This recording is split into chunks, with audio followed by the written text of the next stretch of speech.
m'appelle Soufiane Karim, je suis danseur, chorégraphe et directeur artistique de la compagnie Posué.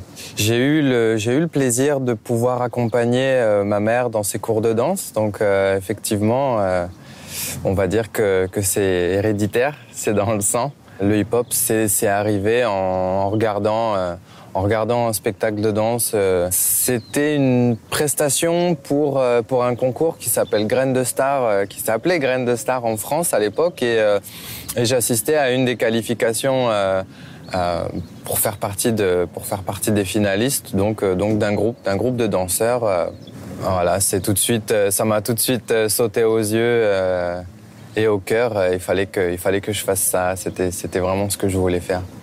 Professionnellement, ma rencontre avec le hip-hop, avec la danse, il y avait quelques formations, il y avait quelques stages, mais tout le reste, on l'apprenait entre nous. Et donc, c'est vrai que j'ai une partie d'autodidacte et une partie, on va dire, scolaire. Des moments forts qui ont marqué ma carrière, il y en a déjà un, c'est le moment où je suis arrivé à l'école de danse à Paris. Il y avait des danseurs dans tous les sens. C'était comme si tout à coup le rêve devenait réalité. En fait, je trouvais enfin des gens qui étaient comme moi, avec la même passion que moi. Ouais, localement, des personnes qui m'ont beaucoup inspiré, ça a été, je pense, des artistes traditionnels qui m'ont fait voir en fait la danse d'une manière un peu différente de celle que je conceptualisais avant. Je pense que tout créateur rencontre des difficultés dans ses processus de création. Il y a des contraintes logistiques, il y a des contraintes de matériel, il y a des contraintes de finances.